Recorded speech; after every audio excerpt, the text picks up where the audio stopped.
things I want to look at this week on this webinar is just one of the new features that we've launched recently that some of you might have noticed in the campaign setup section. And one of the other things we're going to look at covering also is lead escalation. That seems by far the biggest request from everyone when you've all submitted your requests for the actual webinar. And thank you everyone for doing so that did do so, because it's extremely helpful as it helps us get an idea of what you were really looking to do within the actual Force 24 platform. So I'll come on to that one, and then I'll just answer a few of other questions as well that I got through on the suggestions link. So I will just log in. And I'll show you the new feature that some of you have noticed, or some of you maybe have not seen too much. Let me just pop into one of our journeys and click on Edit. And I'll pop into one of our email send stages. What you will have noticed recently is we've now got a section called Direct Replies. And there's a little click for more information on how to set that up. Basically, what that will enable you to do is allow a reply to go direct to your inbox, very much like we have anyway, but now what it'll look like, we'll almost spoof the email address. It looks like it's coming from you as a person. So rather than it saying marketing@domain or anything like that, you can send it from lead.senior@force24.co.uk. So where that works is when we're looking at these acquisition journeys or nurture journeys, we're sending out a branded email, but then perhaps following up one of our plain text emails, and we want people to directly reply to you. Perhaps some people within the recruitment industry sending out emails from an account manager itself. You want replies to go directly to well, just anywhere where you want it to look extremely personal, but you want to send en masse, and you also want the replies directly to your inbox. What you would do is you would click on yes, and you'll see there's a little box there that's telling you exactly what you need to do. There is a little bit of a technical setup that we'll need from yourselves in order to get that going. And you'll see here, all we need to do is add the DKIM record. So some of you might be familiar with this when we've been setting up your subdomains. All we need is this DKIM record here associated to your main domain, and it's probably someone in IT that will sort this for you. All I would say is just loop your account manager in with IT if you want specific instructions, but it's very quick to do.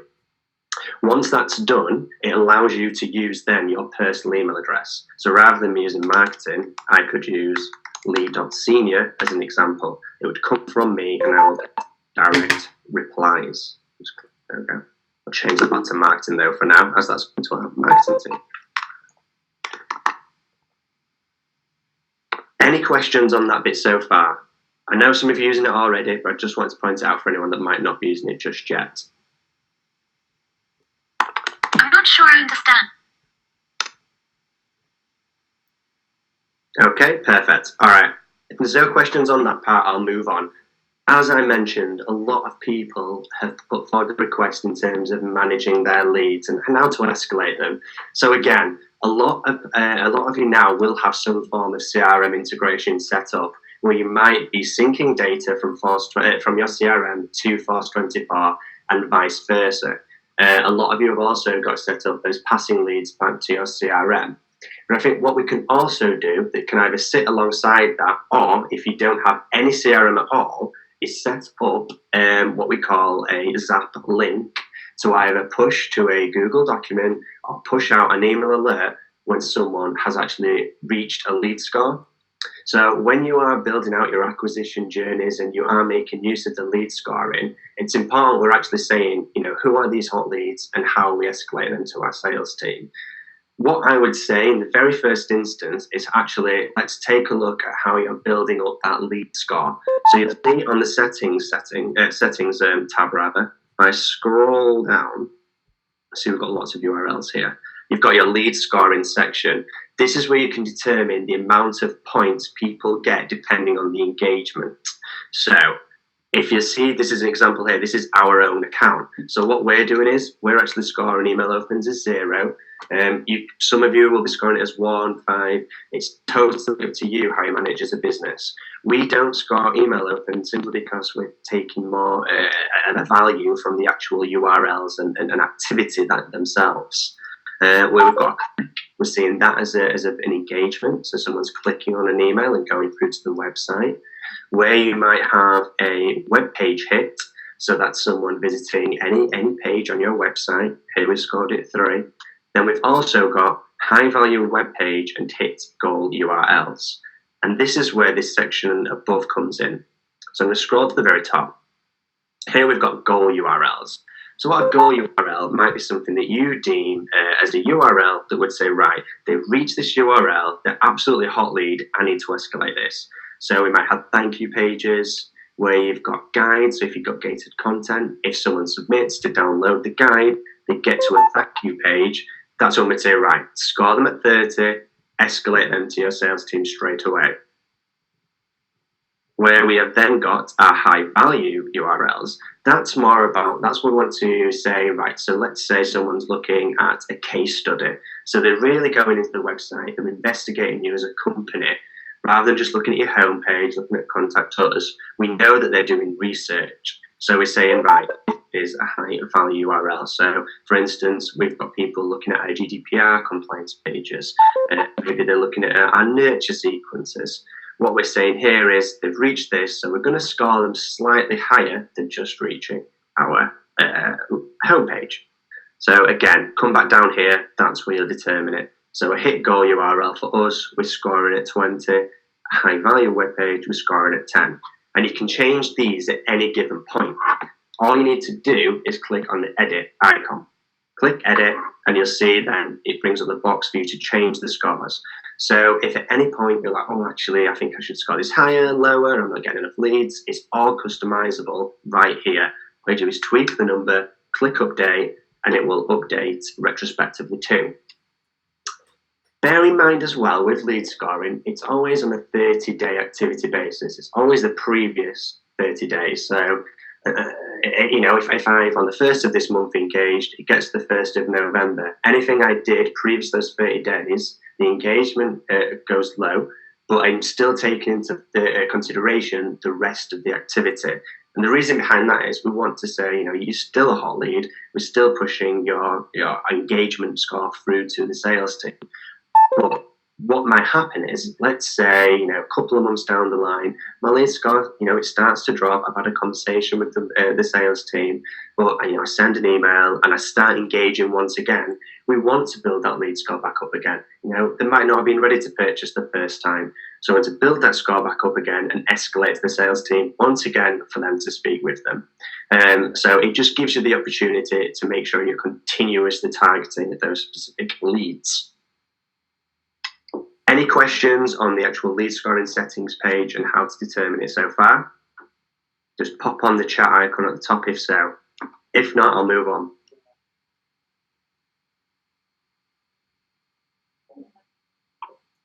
Perfect, okay. I'm going to go. So next, what I want to do now is I want to automate a list of people that have reached that particular lead score.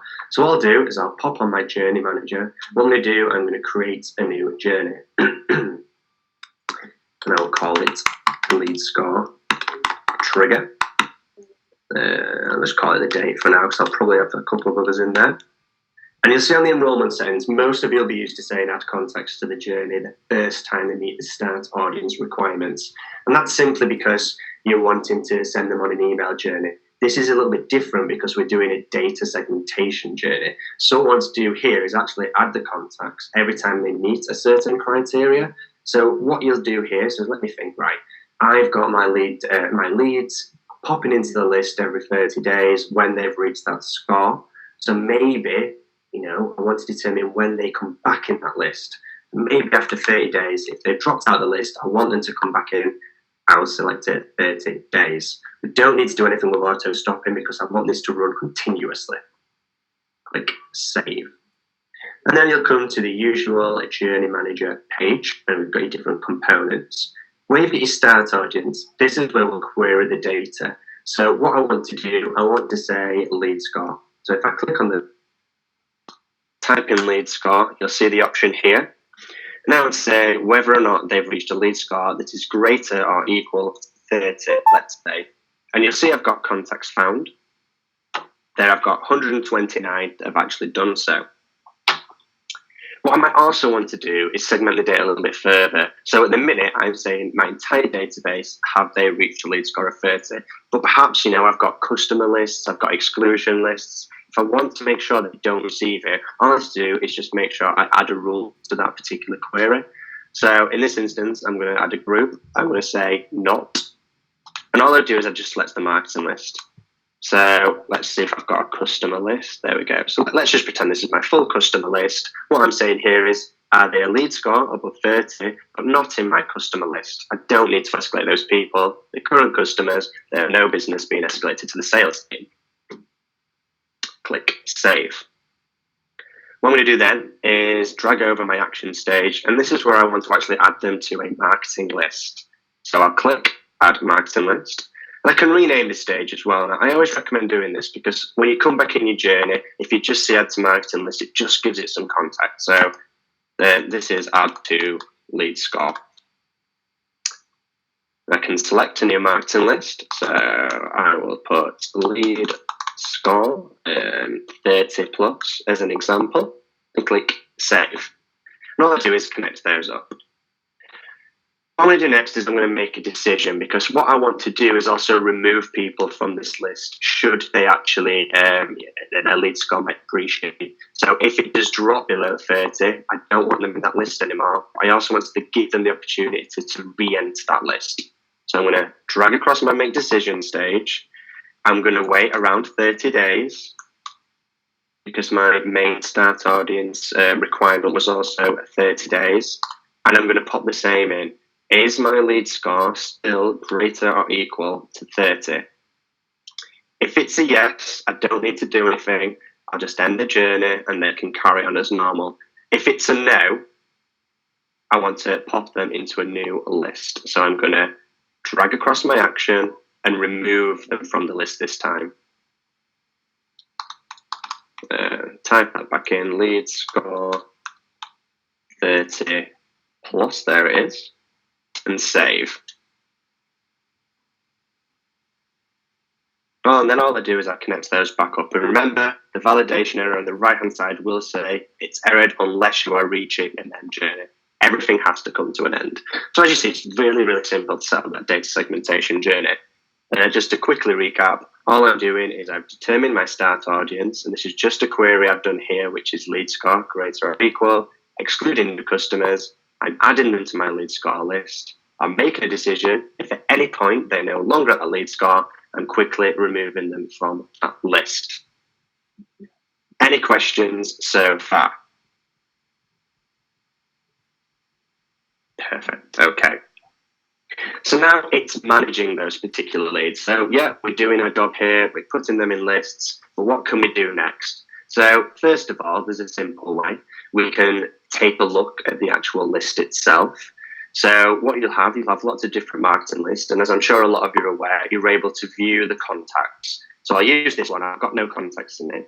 But I'll just, if I see the contacts, all that would do is it would show me those particular contacts that have actually reached that lead score. And I can scroll to the bottom. I can export into a CSV file and send that on to the sales team if I wanted to. But that's quite manual, so obviously what we want to do is automate that process a little better. And as I mentioned before, some of you might already be doing this directly into your CRM, some of you might not be. We can set up that easily, but this would work either instead of a CRM or alongside a CRM, as I've mentioned. What I've done already is I've set up a Google Sheet.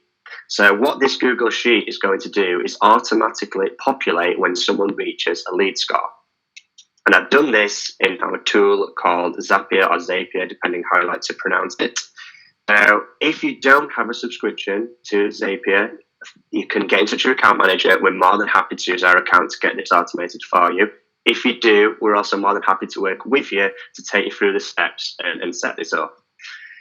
You'll see already, I've already made a little bit of a start on this just to save on time. And I'll talk you through the steps because it's super, super simple. So all I'm doing is I've chosen Force24 as my application. When I'm choosing an app, all I've done is, there we go, look, you can see I've selected Force24 and my trigger event. There's lots of different trigger events, such as new contact, updated contact. Here, I'm saying when a contact has been added to a specific list. I choose my account, which is Force24. I customize my list, and all I do is pop in the GUID. So that's the ID of that list.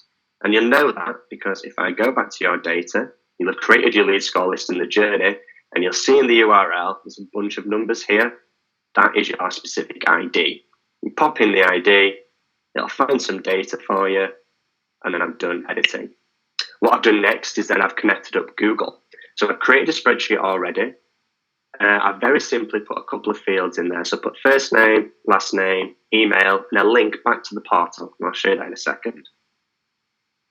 Then all I'm doing is I've chosen my Google Drive account, I've selected the sheet, and then I'm customizing the actual spreadsheet. And all I do is I'm pulling through the data. So where I've got first name, and first name is related to first name on my actual Google sheet, I'm just pulling in contact first name from the Force24 data. Pulling through last name, email, and again, the actual portal link.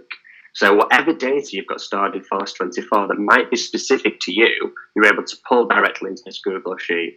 And you're able to do that by ensuring, first of all, that the Google Sheet is locked down to your own Google account and make sure it's not set on for everyone to access, just so it's password protected and there's nothing to GDPR-wise to worry about.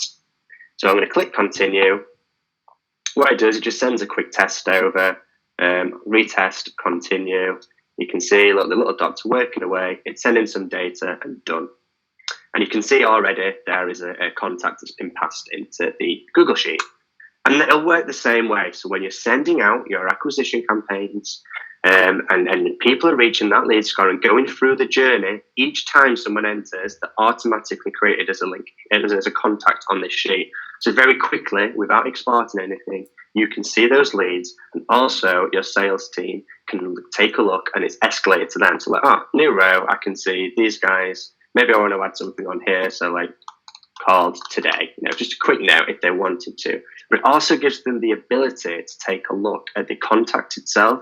So if I now click on this link, I am taken directly to my senior lead score 45, my contact page. So it gives the sales team the ability to view all the activity now against that contact as well. And you can give sales team access to the portal. And I know some of you might be wary of that, but what you can do within the user settings is set down almost like a read-only access. So they can't export data, they can't send any emails. It's purely to look at this particular activity page. So as you can see, there's my name, my lead score. I can see how many emails I've ever opened, all my clicks, all my website visits, and any direct visits as well. Where we've got direct visits, that's when we've cookied someone, so they clicked on an email or filled out a form, but they've actually come direct to your website afterwards.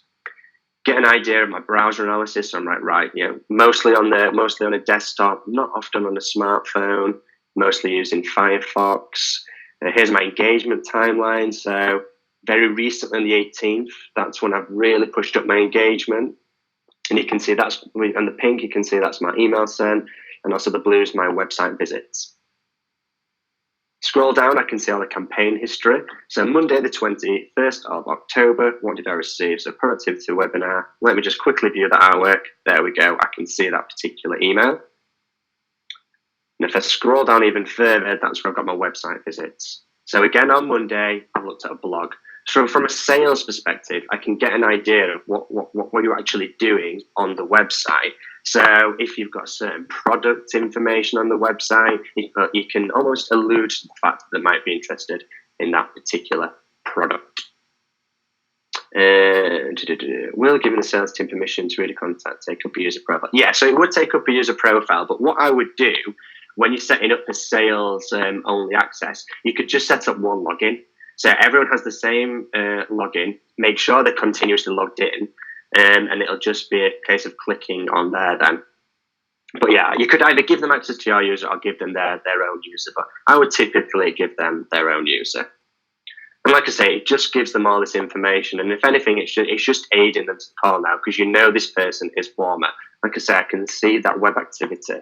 I've clicked on my phone, and I can also see the referrer. So in this instance, on Saturday, I've obviously looked at something on LinkedIn. It was one of our articles, and I can see it's a blog post. That's classed as a direct visit, and I've attributed 5 lead score points to me now.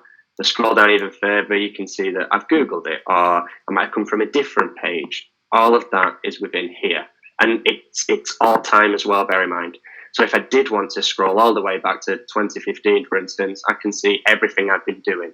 So from a sales team, again, it's like, this lead, yes, they're active right now. Have they been looking at us previously? Yes, they have a year ago. And it's just aiding that conversation once again. So again, that link will be there. There's another option. So you don't have to do it on a Google Sheet if you're not comfortable with it. What you could do is just trigger a very simple email. So you can see on my other step, I've got send email in Microsoft Outlook. If I click on that, again, all I do is I've connected up an Outlook account. I've created a generic one, so I called it Xavier at Force24. So it's not coming from a person, it's coming from an account. And all I do is I customize the email. So I say, who does it want to go to? So actually, in the business, all I want it to go to is, let's say myself. And I just pop in anyone else's email address that I want the actual alert to go to. So it can go to maybe a team leader. It can go to individual sales teams. It's totally up to you. Scroll down further. All I do, I say what the subject of the email is. So here I've just simply put lead score reached. You can customize this. You can put, first name has reached lead score, whatever you want again. And then in the actual body, that's where I've decided to populate more details. So great news, lead score has been reached. First name is, and I'm pulling this again from the Force24 data. Last name is, email address. Maybe you want the phone number in there, so it gives them quick access to call them. And also, again, that vital portal link to give them more clarity on why they're calling them. Why has this person reached the lead score? And all I do is I click continue, and that ends. So as you can see very quickly now, I've set up I've determined what my lead score is going to be. I've created a journey in order to segment the leads and make sure I'm only pushing those leads into a marketing list. And then I've also created on Zapier something to escalate those to the sales team. So any questions on all of this so far, please feel free to pop up in chat.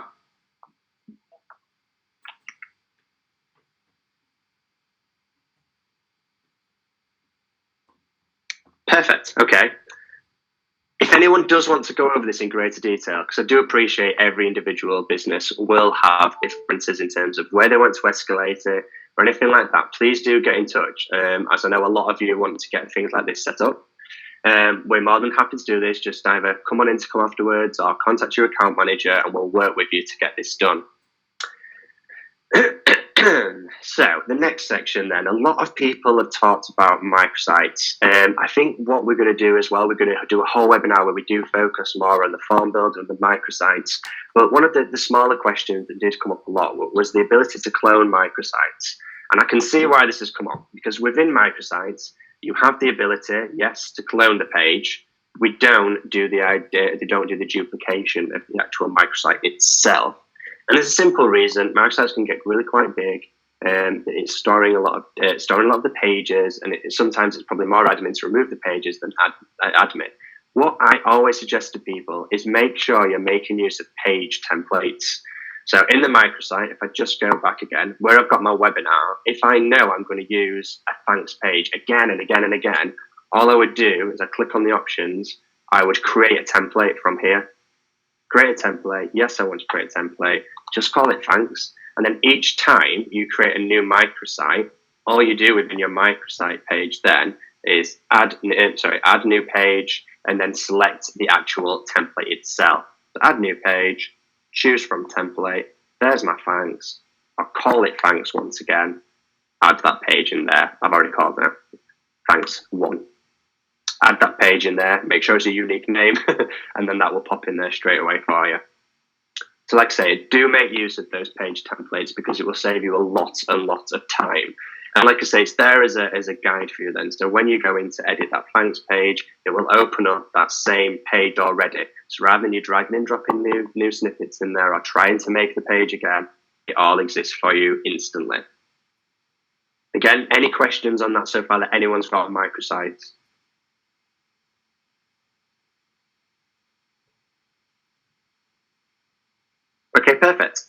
And then one more thing that I wanted to cover, because this seems to happen quite a lot, and I know a lot of people are talking about this, is videos within an actual email itself. So I get at the minute, videos are a massive thing, and it's great for LinkedIn. You know, people are engaging with videos. It's a no-brainer to make sure you as a business in marketing are creating that video content, because it's brilliant. People are asking, you know, can you put those in emails? And there's a yes and a no answer to that, really. Yes, you can put it in. Is it ideal? No. It will only work, first of all, in Apple. So only Apple users will view the email. The likes of Outlook, Gmail, they will block it. They will see a still image, or you can default it to a GIF. So what I always suggest is make use of either a GIF, and you can make a quick GIF that looks like the video's playing, you know, to say click here, or even if it's just a still image of the actual video. Host that video then on a microsite. So one of our microsites, you can very quickly pop in a video on the actual editor itself. And the reason for that is you can actually measure the people that are then clicking the video and viewing it from your email. Because if anyone did view an email anyway, it's not measurable. You wouldn't see activity. So having people click, it helps you again, especially if you're looking at lead scoring, it helps you determine what they're engaging with in your email campaign itself. And you can see how many people are visiting that particular link.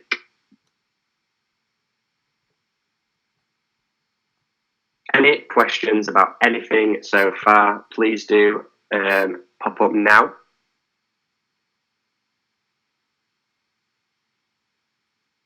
If not, I will leave it there. Okay. Don't think anyone's coming through. Again, if you do have any questions, please do let me know. Just pop up on Intercom, either send your account manager an email, or give us a call. We'll be there to help you at any point. Again, we'll send out this video as an email afterwards so everyone's got it on record. And we'll do the next one in 2 weeks' time. And we'll let you know what we're going to do is we're going to pop a little agenda together of all the future webinars so you can pick and choose which ones you actually want to attend. And we can do that. So thank you, everyone, for joining. Thank you for your time, and speak to you soon. Cheers. Bye.